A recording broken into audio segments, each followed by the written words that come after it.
Trump says AT&T plan to buy Time Warner not a good deal.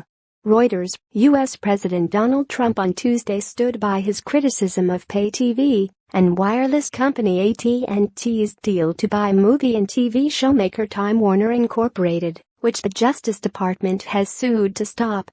"I'm not going to get involved in litigation, but personally I've always felt that was a deal that's not a good deal for the country," the president said on the lawn of the White House as he left for Florida.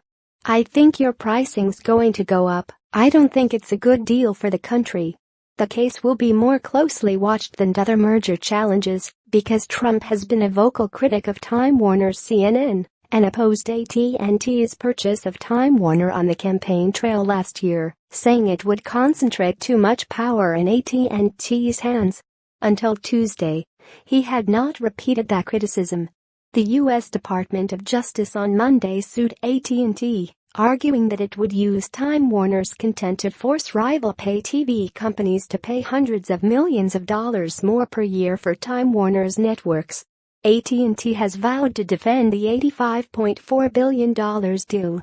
The Department of Justice's move to block it was foolish because the deal posed no threat to consumers, the wireless carrier's trial lawyer, Dan Petrocelli, told CNBC on Tuesday. "We want to go to court as soon as possible," Petrocelli told CNBC, saying the burden of proof was on the government.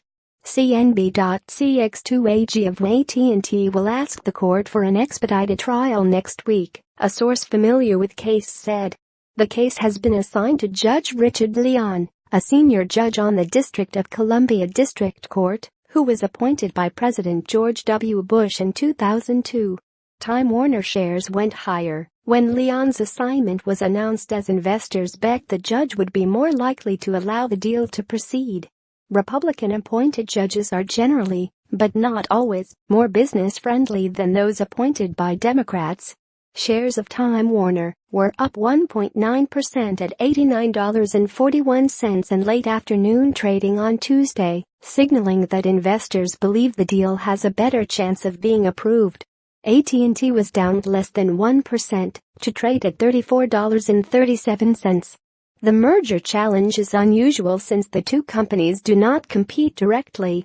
The Justice Department has not successfully litigated to stop a vertical deal where the merging companies are not direct competitors, as is the case with AT&T and Time Warner, since the 1970s, when it prevented Ford Motor Company from buying assets from spark plug maker Autolite. Reporting by Supantha Mukherjee in Bengaluru and Diane Bartz and David Shepherdson in Washington. Editing by Chris Sanders, Bill Rigby and Jonathan Otis.